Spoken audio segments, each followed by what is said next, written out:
Good evening, everyone. My name is David Ellwood, and I want to welcome you here to the John F. Kennedy Jr. Forum at the Harvard Kennedy School. I'm very much pleased to welcome all of you. I'm pleased that you managed to find your way through whatever limited sidewalks still exist and found a place to park and everything else. It's certainly been a very tough time in Boston. And we certainly have with us a guest who has a thing or two to show us about how to deal with snow, among other things. This event is part of a larger set of activities around Public Service Week here at the Kennedy School. It's something that was originally started by President Drew Faust, and something that the Kennedy School has adopted on an annual basis. And so it's a week of activities ranging from a terrific guest speaker tonight to a whole variety of other activities, including a day of service on Friday. So I encourage you to participate in all of those and the like. And I do especially want to thank, for this particular event, the Malcolm Wiener Center for Social Policy, the Mosavat Rahmani Center for Business and Government, the Student Public Service Collaborative, and lastly, and most importantly, the Institute of Politics, who put all this together for us for their terrific work. So the person we have here with us tonight is President Tarja Halonen, the former president of Finland. She served 2 terms in Finland as the president. And she currently serves as our Angelopoulos Global Public Leaders Fellow. The Angelopoulos Fellows Program is specifically designed to bring former heads of state to the Harvard Kennedy School so we can learn from each other. One of the striking features about particularly democratic governance is we elect people, we give them enormous authority and responsibility, and then they cease to be in those positions of responsibility and authority. And oftentimes their wisdom, their insights, their ideas and so forth are then ambiguous. How are they put to use and so forth? Now the great ones, President Halonen to be as a prime example, find themselves very busy doing a whole variety of activities. But the Angelopoulos Fellows Program is precisely to give an opportunity for us to learn from such leaders, for them to learn from us, and for them to have a chance to reflect on how they might best use the extraordinary talents that they bring for future public leadership.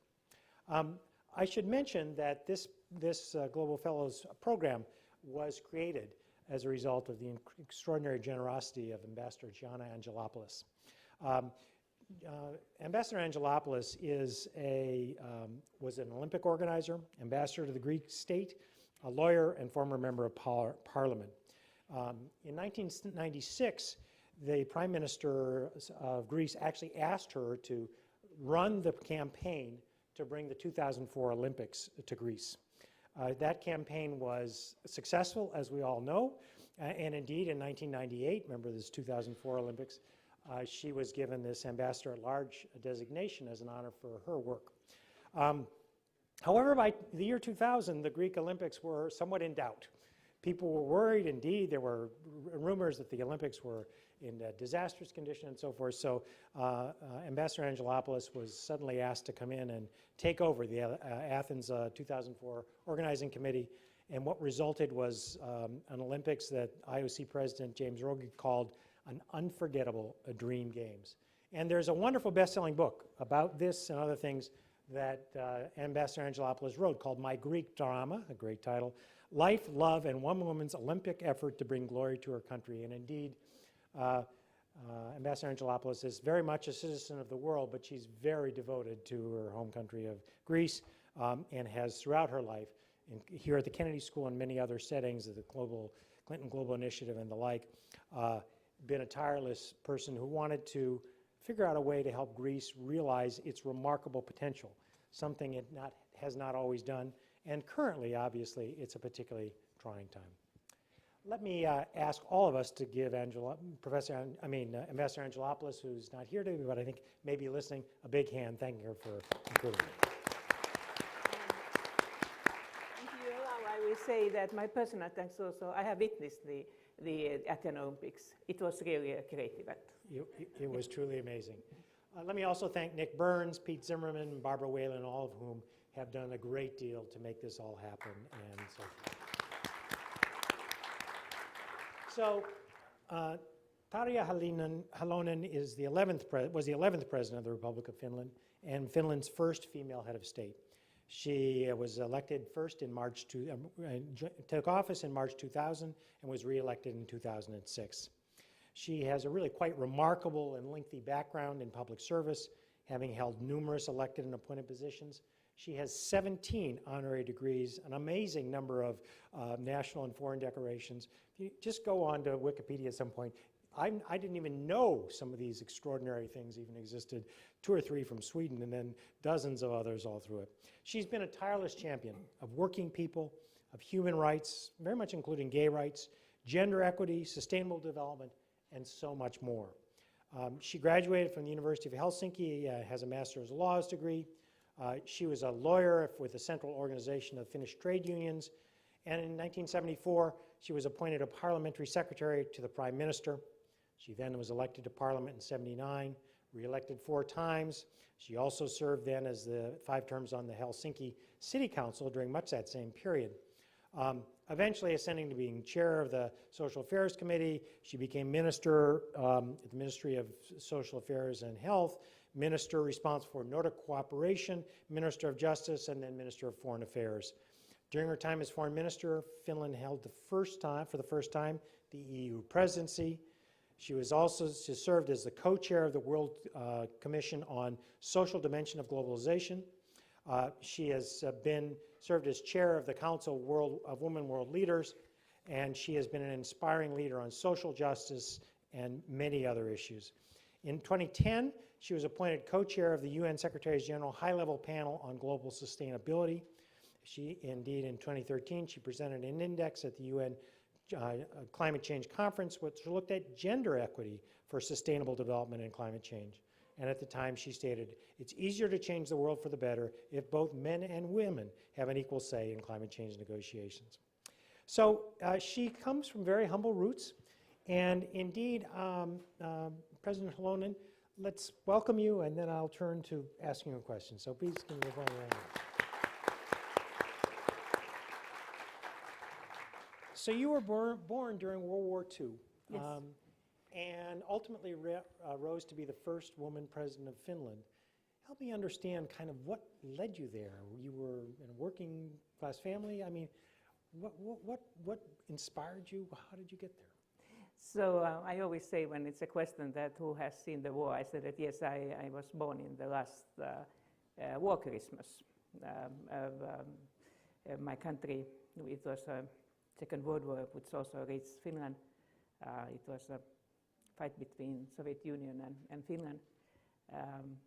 We didn't make quite a victory, but we kept our independence, and I think that we also reached the respect.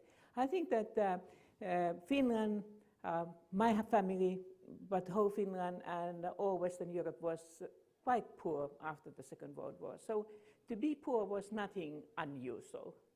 And we didn't notice it too much because everybody else was poor.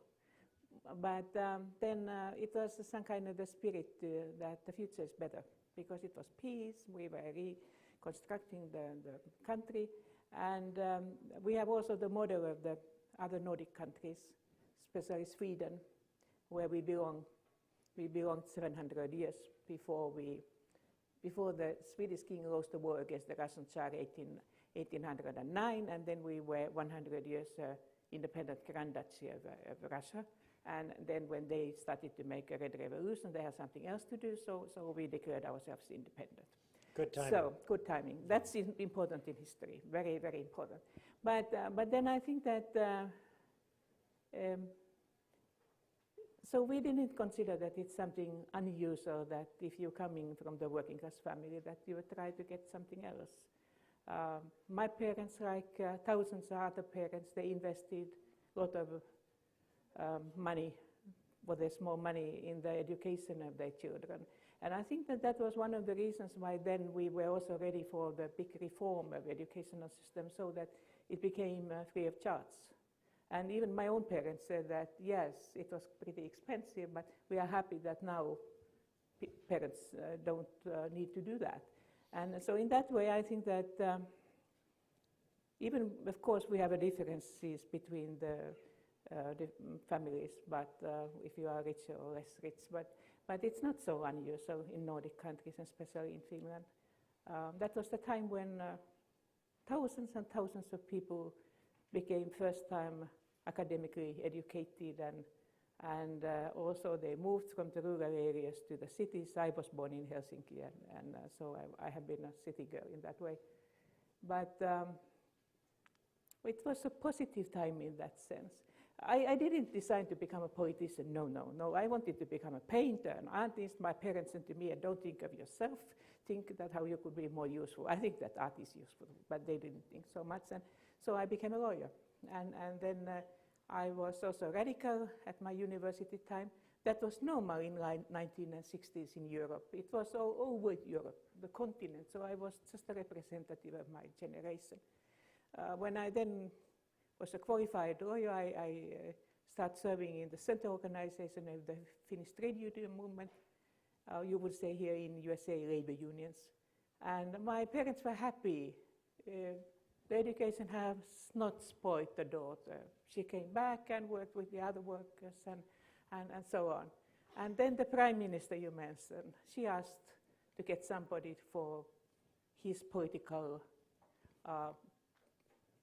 circle to help him, and I happened to be that one. And after that, once I attended to the parliamentary elections, paying $1,000 American for campaign, it was not quite enough. and so I didn't go in, but the next time I continued in unions. Next time then I was pregnant. I got my baby in the late November 1978, and then I have a nice little baby girl who didn't sleep too well, and then it was a parliamentary elections, and then in March I was a member of parliament. The unions didn't like too much that I was involved in politics, but because I have my maternity leave, so I could do what I could, and so since that I have been in the parliament. So I mean, it's not the persons themselves normally who decide that I want to become a politician, but they are their friends who said that, hey, you might be a good one, why don't you candidate? And so it starts, I will give warning. And then suddenly you notice that you will be in city council, you will be in the parliament, or you might be a member of the government. Because if you are willing yourself, and your friends and colleagues will have confidence with you, so it will come sooner or later. I always say that fixed more to the issues and not for your own career. It's much easier. And in other conversations I've had, you talked about whether one thought about I or we. Yeah. Say more about that. Yeah, but that's very normal. It was in my family, in our family. They always said, I have repeated in many places, because that's true, that my mother said sometimes that when we said that, oh, that's not fair, that's not nice. So she said to us that, yes, my dear, the life is not always fair, but that's why we are here, that we make the world better. She had very hard background in her childhood, civil war, 2 wars, and so on. But we learned it somehow that you have to be happy when you can do something. And so it was very natural for us that it's always we, not only the family, but we. And I think I see here some of the things. I think that they know that. It's a Nordic way, we. In a way, we are small countries, and so you don't do too much with the 5 million if everybody thinks only by him or herself. But then at the university, I think I have once told it to you, so I became more individualistic. I noticed that human rights and a certain person can be almost as important, that it could be the part of we. And this is also concerning the sexual minorities. That gay rights, the gay rights, that you are part of us. It's your sexual identity, and you should have the right to be it openly, freely, without any pressure. And we are all different, but we are we. And that's it. So easy. That's great. And so as you in your as you moved along, you focused heavily on economic, social, and the environment. And it seems like you move comfortably between those. They're kind of integrated. How do you think about those combinations? And how do we make economic and environmental policies really compatible? This is really very, very important and difficult issue because I already explained that how the Nordic welfare society is very much based on we. It's a certain positive collective trend. But when I was a young one, nobody thought that the resources of this planet, the natural resources, are limited. We thought that it's just, we get more and more and more. And I think that also the saying we, in many ways, in Europe, it was we Europeans. We didn't think so broadly that it's the population of the whole planet. And nowadays, it's, I think, and it has been through my later career all the time, the same that if we take seriously the human rights, and if we take seriously the planetary boundaries, so we have somehow to find a new share. The shared society. The only resource what I think is unlimited is a human capital. In that way, my own nation has been very lucky in investing in education, because there you can invest as much as you like, and it will give a better results. It's not a threat for the planetary boundaries. But if you think that we have just unlimited amount of all kind of minerals and so on, and then another thing. But I think that it was Club and Rome, which was the first time to make this report, what is the status of the world. Then the Norwegian Prime Minister Gro Harlem Brundtland made with the Brundtland Commission. And then suddenly we noticed that, hey, we have only one planet. And then the scientists came and helped us to say that it's not that you believe so, it's the fact. And now when you are from the universities, so I always say that, repeat the same what I said in Rio Plus 20. I said, release the scientists. They have to have a right to speak with the audience, not only with the leaders. Leaders are important because they make important decisions. But politicians in democratic countries, they will be elected by the will of the people. And then the better is the people, the better politicians they will get. And in that way, I think that we have to remember that sustainable development is a modern trinity. We have to respect the planetary boundaries, but we have to put the people in focus, because we are the only ones who can make these decisions concerning the sustainable development. But if we demand that the people should be responsible, so we have to empower them. So now I start preaching again, but never mind. No. And so how do we empower them? I mean, at that one level, I mean, in this country, many people are skeptical about climate change, though we've certainly seen a winter like no other here. Yeah, you mean that the Boston people especially. Yeah, right here in Boston. Yeah. Many people are skeptical. How do you build that coalition, particularly in a situation where you've got to bring together so many disparate parts of the world with so many different stages of development, so many different views about what's fair and equitable? First, of course, I always I want to underline the fact that Mr. Pachauri, who is the chairman, the president of the climate panel in UN, he always says, make a difference between the weather and the climate. But of course, it's very good if the people, on an average, people are looking around and seeing that is this what we have used or is this different? And we have used it quite much in Finland. For instance, when we are interested in the Baltic Sea, which is nearby us, and we want to make it cleaner than what it is. So it's good that people make a questions. And then we can answer here to the Boston people that extreme phenomena are the part of the climate change, that it can happen so that you have the winter where we are lacking the snow in Helsinki. But it can be also unusual weather. But I think so that for me, a good lesson was in 2000, I think, when we started, it was an ILO which decided to make a World Commission concerning the social dimension of globalization. And those who are, how could I say, a little bit older here, they might remember themselves that in early 2000 there were a lot of all kind of demonstrations, both here in USA, also in Europe and many other countries, and especially when UN had meetings, there were bigger demonstrations. Some people said that the globalization will be the key, the door to the better future, because then we can take the whole planet with us.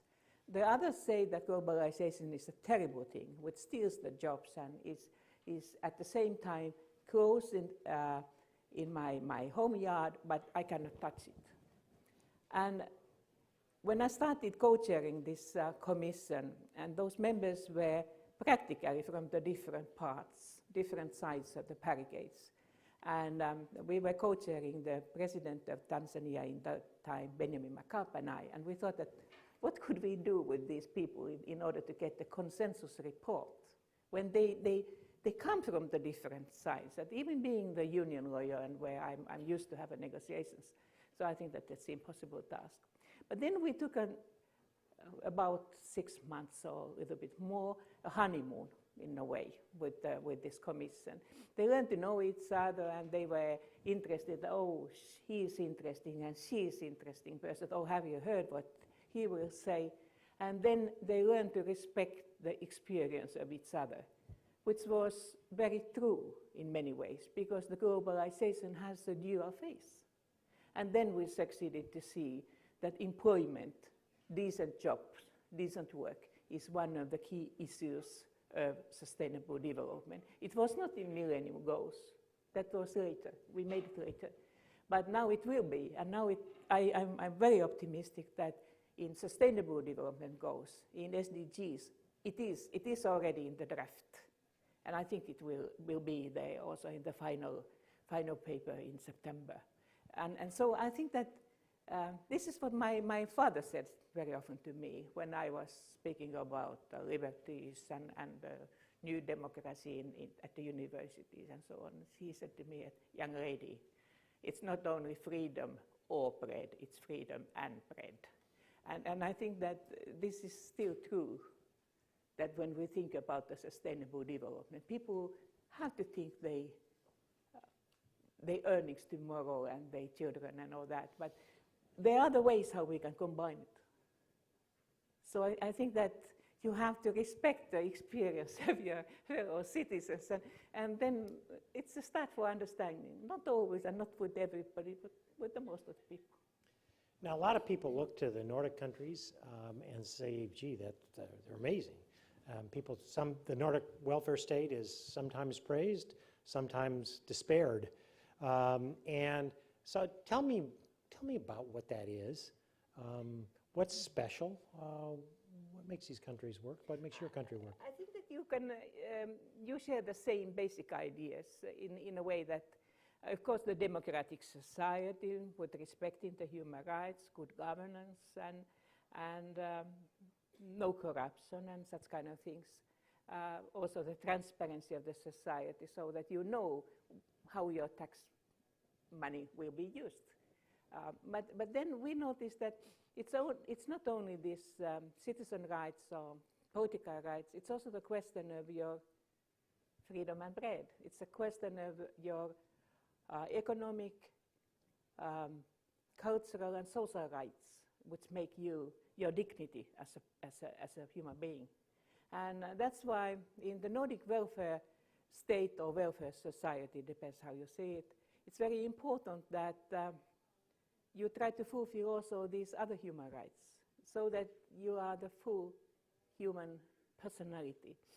And then we have in all Nordic countries, in Iceland, Norway, Sweden, Denmark and Finland, we have invested quite much also in service side, not only insurance systems, but the public services, which is now very good fitting together your week, the public services. And we are small countries, we are all together, the population is about the Netherlands, the population of Netherlands, but it's a large area where we are living, yes, in the north, but anyway. So it has we think that people think that it gives a justice for them. It's really, they feel that they are equal in that sense. Not everybody makes a success, but anyway. And so then other side is that when the globalization came to the Nordic countries, so many people said, especially the economists, they were very worried, and they said to us that, you see that it's a fine idea, but we think so that we cannot continue like that in the globalization. It's so expensive. But then, thanks for the international statistics, we noticed that it's not only fair, but it's also very good in competition. We have made a lot of good economics, and we cannot say, as a good Finn, I shouldn't say that we are good. I should say that we are not too bad in many senses, and you should say all the time that I'm good. But this is the Finnish system. But then we noticed that, yes, you can get the both. You can be competitive, and you can also strengthen the cohesion of your own society, which I think is marvelous. And part of that is clearly a big investment in education. And Finland is that wrong? It's not too high. It's just a smart investment.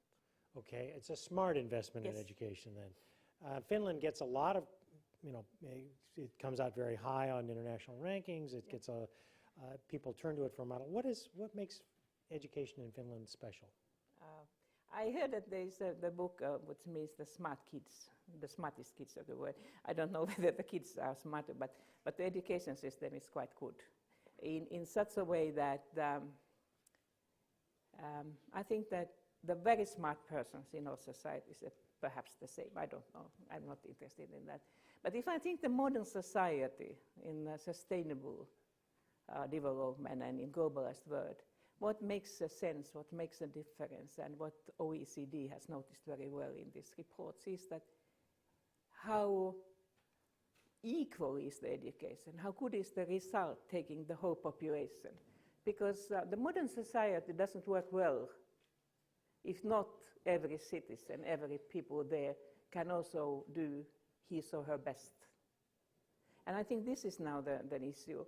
We start our comprehensive school quite late, at the age of 7, because we have normal that we have the 3 months snow, and we don't close the schools when it's snowing,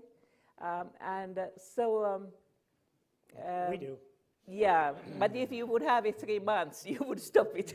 But I understand that it's not perhaps an investment if you have only a few days, so very short time. So anyway, I think that we are interested, of course, of smart kids, boys and girls. Girls are doing normally better than boys if they have the equal opportunities. They are not smarter, but they understand that education will give for them better possibilities for the future, especially for the girls. But then we are also interested of those who are school droppers. We want that everyone should be on board, because otherwise you cannot, the ship doesn't go well.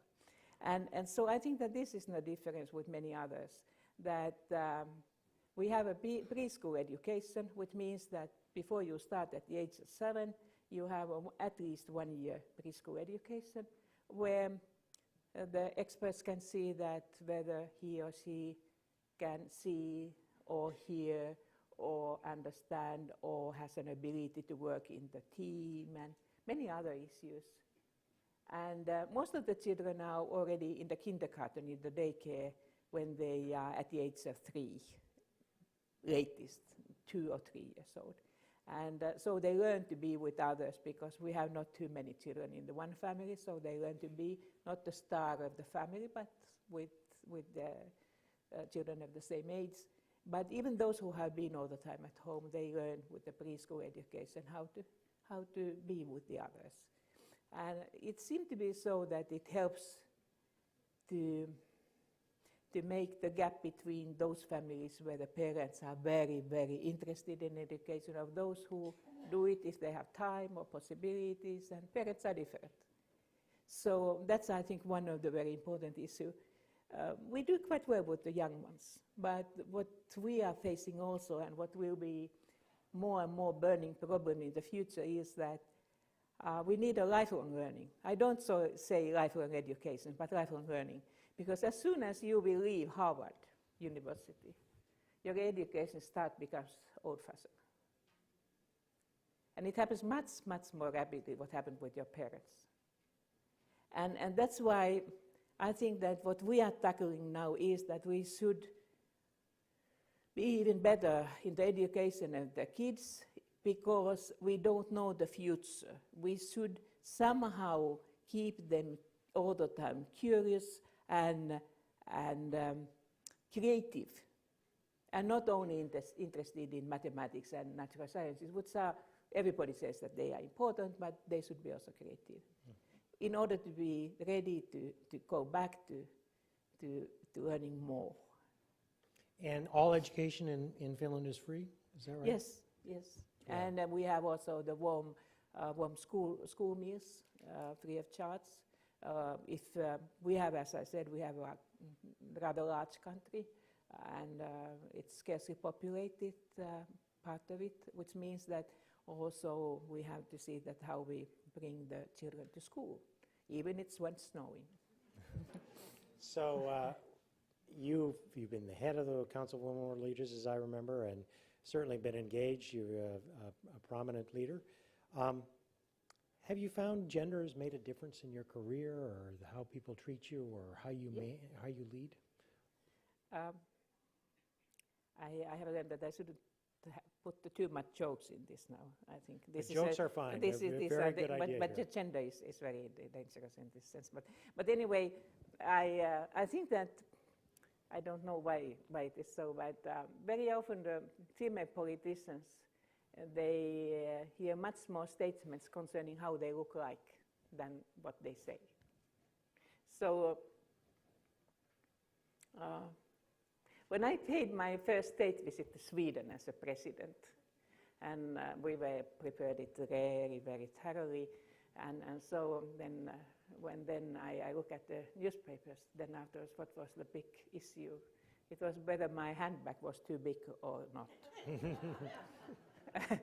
Those who are from Finland, they know, they remember that. Yeah, and then I learned that the Supreme Chief of the Army cannot have a suitable size of the handbag. It's better to somewhere else. But somehow, of course, even the men, you have become also in the same, you have learned to know the same problem nowadays, but TV is so important. So it's all the time looking at how he looked, but mainly that how she looked, how was the hairdress, and that's so. And I think that this is now the first part. Then later on, when they learn to know you, they forget that you are a woman. It's very difficult to find the balance in a way that you could look like a woman, but you shouldn't take mainly as a human being. But you do get to that stage, or do you find that there are ways in which... I have stopped thinking. I'm the former president. Last question, then we'll open it up to the audience for questions. Just to remind you, there are microphones at 4 locations, one here, and then 2 up, halfway up the stairs. So if you do have a question for the president, please join us. Obviously, you've got a long border with Russia, as you said, for 100 years. You were you called it an independent prefect, is that right? We used to be 700 years a forestry between Sweden and Russia, because we were the eastern part of Sweden. And so when Sweden had disagreements with her eastern neighbor, so the battle was in Finland. And then, as I said, in 1809, the King of Sweden lost the war against Russia, and so we... You joined Russia. No, this is a very sensitive issue for us. We were independent Grand Duchy, with a Lutheran church and with our language and all of that, yeah. But after that, yes, we have had a neighbor who is sometimes Soviet Union, sometimes Russia. And your taxes have sometimes gone to Sweden and sometimes to Russia before it became... Yes, yeah. Yes. And so this is a time of real change in Russia, and there's a period now of concern about Ukraine, the role of NATO and so forth. What insights can you give us about how to think about Russia and its place in the world and the current tensions in Ukraine more specifically? So, of course, as I said, we have had 2 wars in the time of Stalin. So the brother Stalin was not too friendly sometimes. But we have kept all the time our independence. So we are not naive. We're not naive, but I think that the atmosphere in many other countries, including USA, has been much more nervous what it was in Finland. We are the Western country. We have been all the time the Western country. And we are the full member of the European Union, have been already 25 years. And we are also a full member in such a way that we have the euro as an only Nordic countries, we have the euro. We have taken always actively part in the different kind of the security measures in the European Union. I think that we are true partner for the NATO. We have been under NATO leadership in peacekeeping operations. We have led the NATO operations. So I think that we are, in that way, good partner, like Sweden, Austria, Ireland, Malta. So in that way, I think that if something would happen, we could be at least as good friend for you like has been now the Ukraine or somebody else. I don't know. But do you think the issue... Do you think that we are naive? I don't think anything. I'm just a dean. I don't have any brain cells left. But but in terms of Ukraine, do you think that is a source of great consternation in the United States and parts of Europe and so forth? Do you think that we're overreacting, not reacting enough, in the way in which people have been behaving? Do you think we're naive, I guess, is the way I would put it? No. I think that it was a big disappointment. It was a very sad story. And of course we know that, for instance, Crimea was given by Khrushchev, who was Ukrainian, to another state of the Soviet Union. But still, this against all international regulations and all this mess what we have had after that and all these sufferings what has happened. So yeah, it's a very, very sad story. We could never believe that it would happen in the middle of Europe. But I do hope so that USA keeps also the contact to speak. Very often people ask me that how is the Putin, because I have known him since I was a foreign minister in the mid of 1990s, and of course all the time when I was a president. I said, I have not spoken with him for 1 year, so I don't know what's in his head, but it's better to keep contact, that you know what he's thinking. It's the best, it's the closest way to find to know what he's doing. You don't need to agree, but you should keep all the time contact, because I think that perhaps it's since the Cold War time or whatever, but I have the feeling, and I think many Europeans share this, that USA is the country the Russians somehow listen. Somehow? Listen. Listen to. Yes, listen to. Interesting. All right, I'd like to open up the floor for questions. Let me just remind you what a good question involves. If you could please identify yourself, keep your questions short with one point to it, and a good question should end with a question mark. So I'm going to start right here. Thank you. Hi, my name is Max. I'm a sophomore at the college. Madam President, you were formerly a trade union leader, and actually I'll direct this question also at you, Dean Ellwood, because I know you're a labor economist. So obviously one of the sort of major changes in the economies of both the United States and in Western Europe has been a pretty big decline in union membership over the past number of decades. And some people attribute that to rises in inequality and decrease in social mobility and so on. So I'm wondering, from both of your perspectives, how would you sort of describe these pretty significant changes in union membership, and how significant or how much has the impact of those changes been? So I think that concerning the Global Compact and many other issues of the United Nations, I try to help it with my ability to listen men's voices, but I do it. This is this is not a satiric. I have hurt my ear in the airport, but I think I can do it. So I think that unions are very important because the decent work, as I said, people think that it's a part of the dignity of being human being, and unions are those who are helping them. But unions are facing a very, very difficult issue because the capital has spread all over the world much faster, much easier. They will do it with the modern IT in few seconds, and so the people, they have the different language, religious background, families, all that. So this is a great challenge. I was in last December. I had an opportunity to be in Cape Town, where they have an annual conference of UNI, UNI, which is the global union. And I think that the trend will be in the future that the unions from the different countries, and even it's not enough that they have the international organizations, but they have to become more and more global in a way to look after the benefits.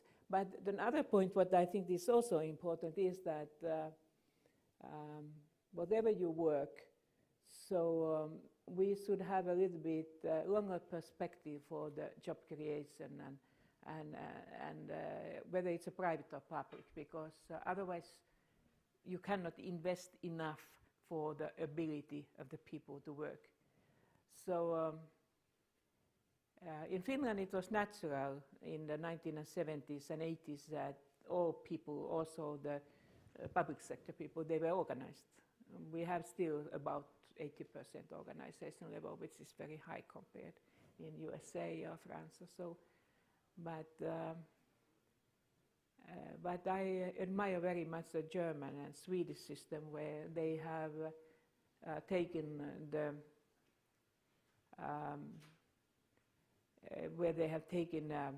representatives of unions and NGOs to the boards of the enterprises, because this cooperative responsibility is very important. If we only try to make the sustainable development through the democratic system as such, we are always too late. We should put it in the production. And in that way, I think that there are big challenges. I do hope so that unions can make also the transformation what's needed. Would you like to add? No? Okay. So I am going to just give a very short answer since I am not the guest, but just the main thing is to recognize that unions vary enormously in terms of their strength and so forth across Europe. For the United States, private sector unions are practically non-existent. They're getting so small.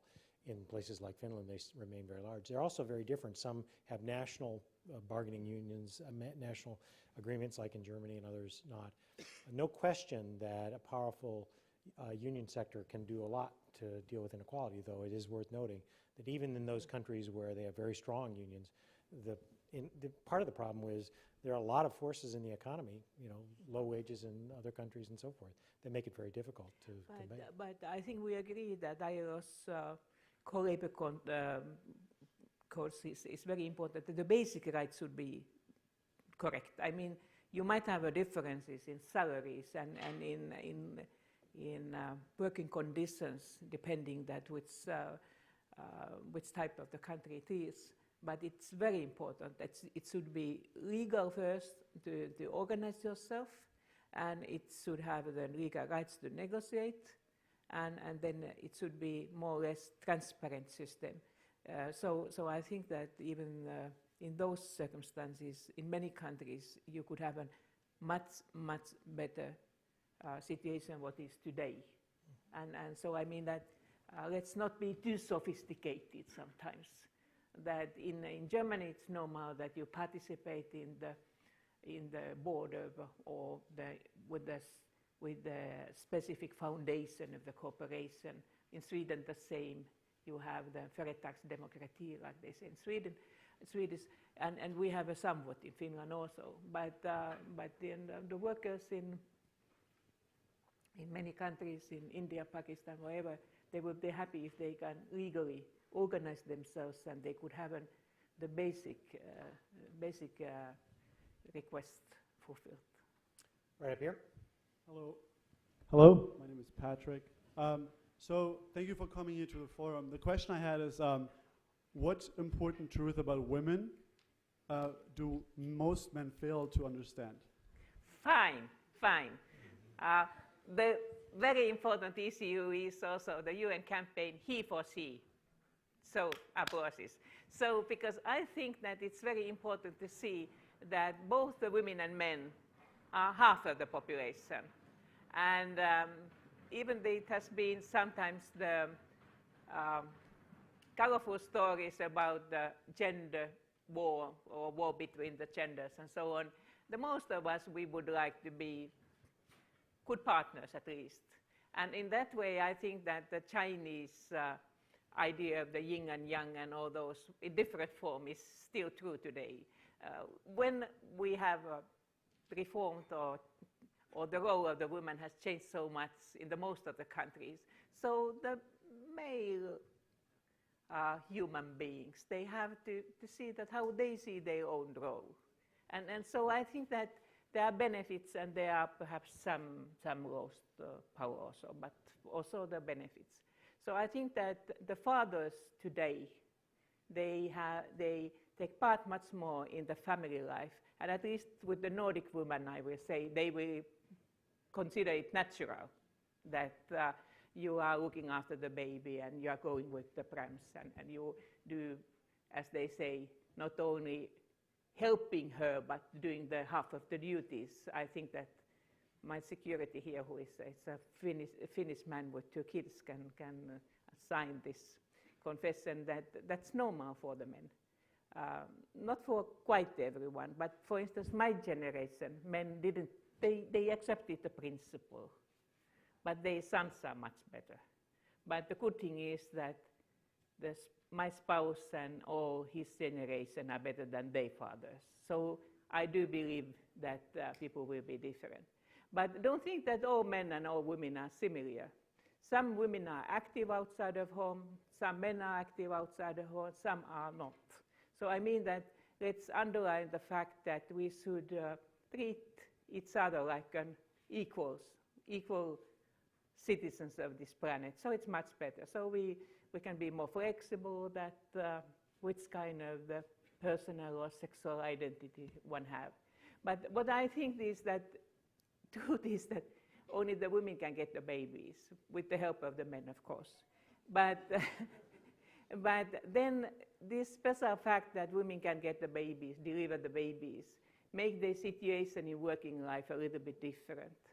And that's why society, the state or the local authority, if they want to get the full capacity of the both men and women in the future work, they should also to show their helping hand.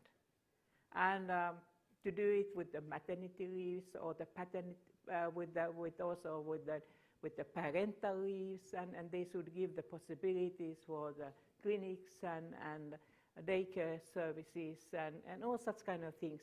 Because families, they are not so big they used to be. So this is a quite limited time they will use of their whole life for the next generation. So let's be in that way more generous. And I always say to the women, if I speak only for the young women, and now I say it also so that the young men can hear, I normally say that it's 2 important things you have to do. One is study hard, and next you have to be very smart when you choose your spouse. But it's the same another way around. It's the same other way around, that family demands quite a lot, even the happy families, or what do you think? I completely agree. Yeah, and in that way, you can take both. You can get the both, but together with your spouses. And even better, you should pick good parents. Oh yeah, that's good. My husband always says that the first human right should be that you can choose your parents, but when you cannot do that, so we others can have to help. Okay. And so I think that's the reason, it's the base also for the Nordic Welfare Society. Let's make the start of the life a little more even. Right over here. Hi, my name is Leah Singer, and I'm a junior at the college. My question for you is on universal health care. Finland has seen enormous success in that respect, and here in the United States it remains, well, nothing short of contentious. I was wondering, what is it that made it so successful, and what lessons might the US be able to take from your model? So World Health Organization has counted that to create a health business on markets, it's a certain size of the population which could be suitable. And Finland has 5.4 million people, so the country is so small. I mean, as a population, our area is very large, and the distances are quite long. So it used to be, before we have this healthcare system, it was so that the main part of the doctors and health services were in the south, in the bigger cities. And then we noticed that people had too long ways in the countryside. They had some doctors who were, I could call them county doctors they had, but the situation was much worse. After we made a health reform, so now the health centers are working very well in the countryside. In bigger cities where they had a lot of private doctors earlier, so it has not always succeeded as well. But mainly people are very, very happy to get a universal health service system.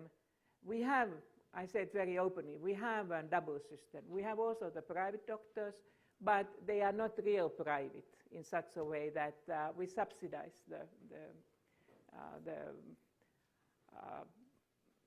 the services in a way that when you go to the private doctor and you get a bill, so one part of that will be subsidized.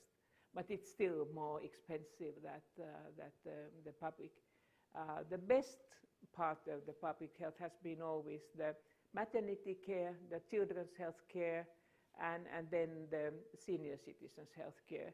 Those who are in the working life, very often they have or had also the different kind of arrangement.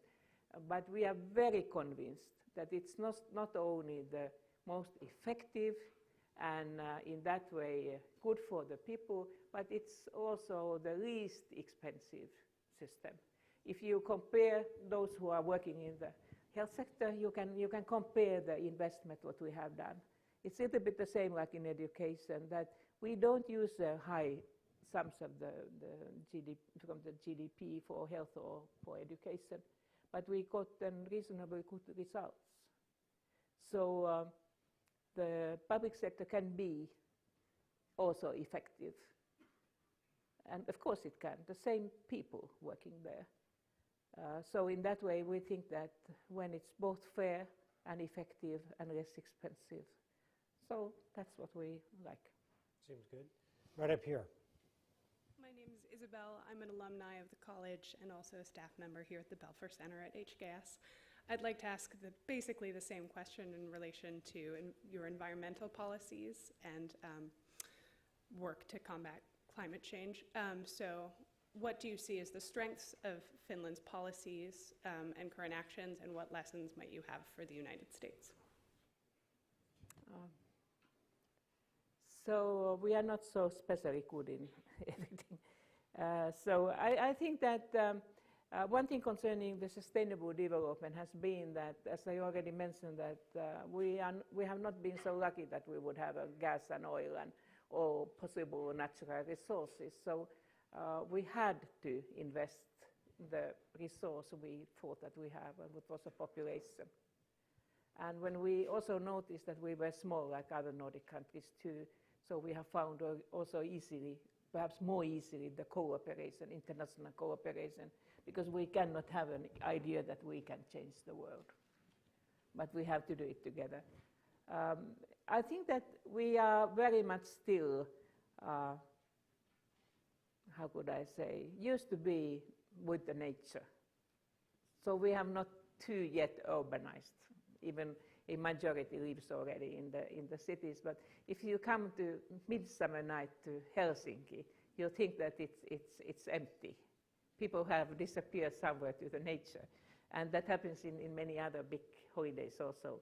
So we still have this need to have a close contact. But we have not always behaved very well with this nature.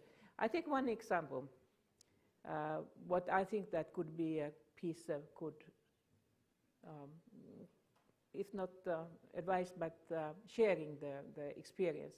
So we have the Baltic Sea. Baltic Sea is a very fragile sea because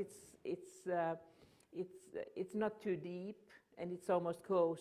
It's of course technically it's part of Atlantic, but it's really very narrow and low. And that's why when about 90 million people live around that, not only Nordic countries, but Baltic states, Russia, Poland, so on, and also there's some rivers of Ukraine are part. So there's, how would I say, it could be cleaner.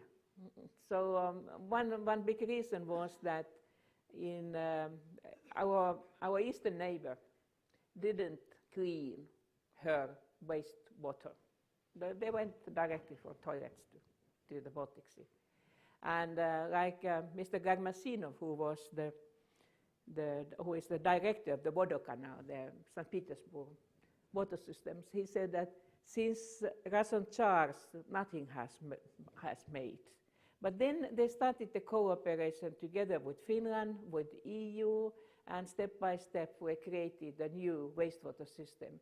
Now the wastewater system of St. Petersburg is better than what the EU criteria demands. So now they made it in, let's say, in less than in 10 years. Now we try the same system with the different countries. We notice that the international cooperation is possible, but it's not very easy, even between these 9 countries we have there nearby the Baltic Sea. And coming back to Ukraine, so we have now difficulties to have a good contacts because both the USA and EU thinks, and I think the Russians are also in the same line, that no, not too much now. Mm. But I hope that you can make a deal and we can continue with the sustainable development. And I think that this is only a very slight, very easy picture anyway. If you think the different parts of the world, the different parts of our globe, the difficulties between the neighbors can be much worse.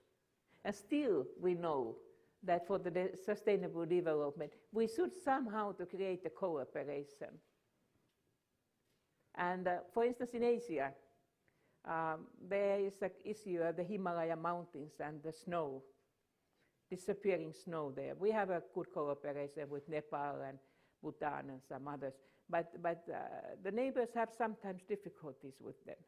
And so I think that one of the good ideas for you, for the excellent university, could create ideas how we can build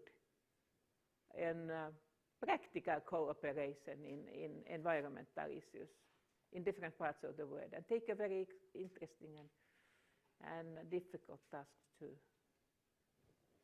This will be the last question. William, the Extension School is my connection, and I wanted to, first of all, huve minta kulu. Yeah, kiitos, kiitos. Okay, you have been in Finland. Many times I've been to Finland. I have many friends there. Wonderful country. Spent many summers at the Esplanade. Okay.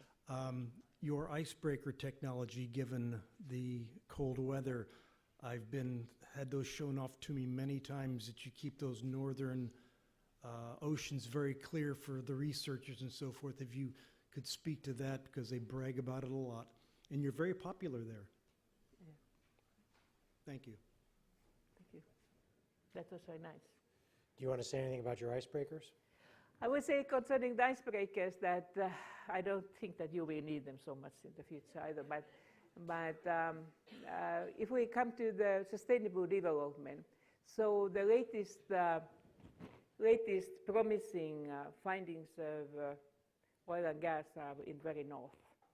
And I think that we should take it very, very carefully to think that what you can do in the most Arctic areas, because the nature there is very fragile. And if there happens an accident there, as it is possible by human beings, so it would be very difficult to help the situation. So coming to the icebreakers, yes, we have good icebreakers, and now we are started to build them in our shipyards again. And we have seen that how globalization has affected to the markets of the ferry yards. So it's not too easy, not too easy. Sometimes we have owned, and sometimes Norwegians have owned, sometimes South Korea has owned, and sometimes Russians and so on. You never know that to whom you are working if you are in the shipyards. But I think that we need more and more transport system and infrastructure, but we should think also, please, that this is the only planet we have. So I hope that you will continue. One last question from me, which is, in the audience we have quite a number of people that aspire to public service. Some of them would even like to be president of their countries. What advice would you have for them? I think that I have tried to say all the time that the world is full of the possibilities.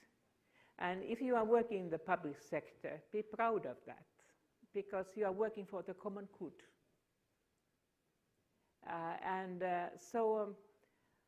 Take also your experience from your own work for the discussions, also for political discussions. I have tried to follow your Obamacare system here, and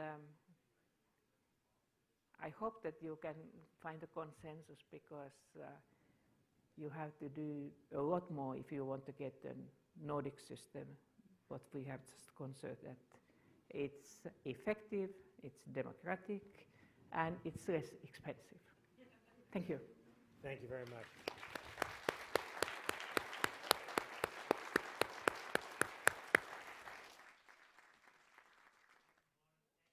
For being with us. I want to thank Gianna Angelopoulos for her making this all possible. Holly Sargent is also here. She was a part of making that happen. So thank you all, and please have a safe trip home. Yeah, and I hope to see some of you students. I will be here to the last day of April, and I have promised also to be at least with those who are in the health sector. So I'm available there, and so that's a good use for the money. For all. Yeah, Thank you. okay. Social Affairs Committee. She became minister at the Ministry of Social Affairs and Health, minister responsible for Nordic cooperation, minister of Justice, and then minister of Foreign Affairs. During her time as foreign minister, Finland held for the first time, the EU presidency. She served as the co-chair of the World Commission on Social Dimension of Globalization. She has served as chair of the Council of Women World Leaders, and she has been an inspiring leader on social justice and many other issues. In 2010, she was appointed co-chair of the UN Secretary General High-Level Panel on Global Sustainability. Indeed, in 2013, she presented an index at the UN Climate Change Conference, which looked at gender equity for sustainable development and climate change. And at the time, she stated, "It's easier to change the world for the better if both men and women have an equal say in climate change negotiations." So she comes from very humble roots, and indeed, President Halonen, let's welcome you, and then I'll turn to asking you a question. So please give me a warm round. So you were born during World War II, Yes. And ultimately rose to be the first woman president of Finland. Help me understand kind of what led you there. You were in a working class family. I mean, what inspired you? How did you get there? So I always say when it's a question that who has seen the war, I said that yes, I was born in the last war Christmas of my country. It was a Second World War, which also reached Finland. It was a fight between Soviet Union and Finland. Yeah, we didn't make quite a victory, but we kept our independence, and I think that we also reached the respect. I think that Finland, my family, but whole Finland and all Western Europe was quite.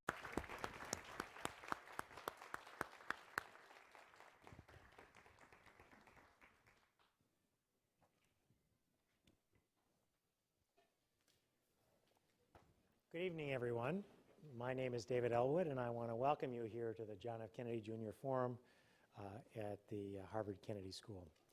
I'm very much pleased to welcome all of you. I'm pleased that you managed to find your way through whatever limited sidewalks still exist and found a place to park and everything else. It's certainly been a very tough time in Boston. And we certainly have with us a guest who has a thing or two to show us about how to deal with snow, among other things. This event is part of a larger set of activities around Public Service Week here at the Kennedy School. It's something that was originally started by President Drew Faust, and something the Kennedy School has adopted on an annual basis. And so it's a week of activities ranging from a terrific guest speaker tonight to a whole variety of other activities, including a day of service on Friday. So I encourage you to participate in all of those and the like. And I do especially want to thank, for this particular event, the Malcolm Wiener Center for Social Policy, the Mosavara Rahmani Center for Business and Government, the Student Public Service Collaborative, and lastly and most importantly, the Institute of Politics, who put all this together for us for their terrific work. So the person we have here with us tonight is President Tarja Halonen, the former president of Finland. She served 2 terms in Finland as the president. And she currently serves as our Angelopoulos Global Public Leaders Fellow. The Angelopoulos Fellows Program is specifically designed to bring former heads of state to the Harvard Kennedy School so we can learn from each other. One of the striking features about particularly democratic governance is we elect people, we give them enormous authority and responsibility, and then they cease to be in those positions of responsibility and authority. And oftentimes their wisdom, their insights, their ideas and so forth are then ambiguous. How are they put to use and so forth? Now the great ones, President Halonen to be as a prime example, find themselves very busy doing a whole variety of activities. But the Angelopoulos Fellows Program is precisely to give an opportunity for us to learn from such leaders, for them to learn from us, and for them to have a chance to reflect on how they might best use the extraordinary talents that they bring for future public leadership. I should mention that this Global Fellows Program was created as a result of the extraordinary generosity of Ambassador Gianna Angelopoulos. Ambassador Angelopoulos was an Olympic organizer, ambassador to the Greek state, a lawyer, and former member of Parliament. In 1996, the Prime Minister of Greece actually asked her to run the campaign to bring the 2004 Olympics to Greece.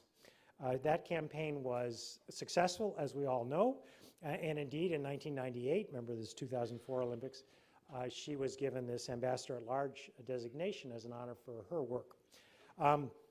However, by the year 2000, the Greek Olympics were somewhat in doubt. People were worried. Indeed, there were rumors that the Olympics were in a disastrous condition and so forth. So Ambassador Angelopoulos was suddenly asked to come in and take over the Athens 2004 organizing committee. And what resulted was an Olympics that IOC President James Rogie called an unforgettable dream games. And there's a wonderful best-selling book about this and other things that Ambassador Angelopoulos wrote called My Greek Drama, a great title, Life, Love, and One Woman's Olympic Effort to Bring Glory to Her Country. And indeed, Ambassador Angelopoulos is very much a citizen of the world, but she's very devoted to her home country of Greece and has throughout her life, here at the Kennedy School and many other settings of the Clinton Global Initiative and the like, been a tireless person who wanted to figure out a way to help Greece realize its remarkable potential, something it has not always done. And currently, obviously, it's a particularly trying time. Let me ask all of us to give Ambassador Angelopoulos, who's not here today, but I think may be listening, a big hand, thanking her for including me. If you allow, I will say that my personal thanks also, I have witnessed the Athens Olympics. It was really a great event. It was truly amazing. Let me also thank Nick Burns, Pete Zimmerman, Barbara Whalen, all of whom have done a great deal to make this all happen. And so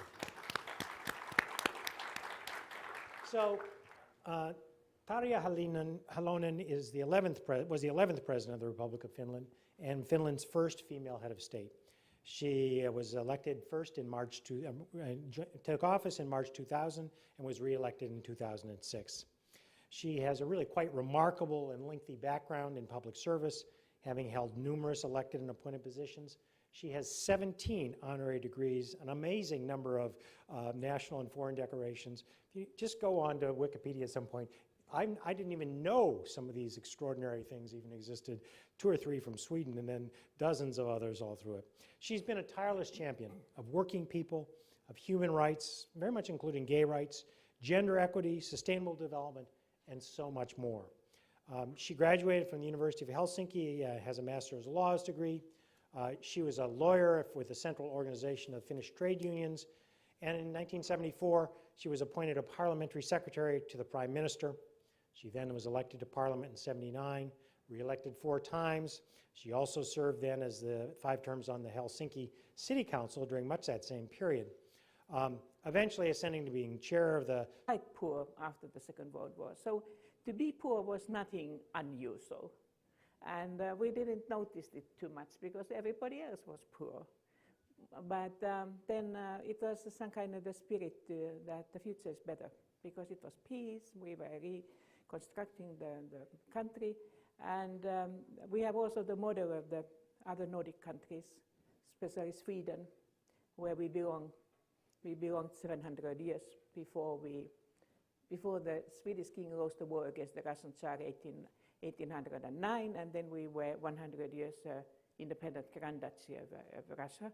And then when they started to make a Red Revolution, they had something else to do, so we declared ourselves independent. Good timing. So, good timing. That's important in history, very, very important. But then I think that, so we didn't consider that it's something unusual that if you're coming from the working class family that you would try to get something else.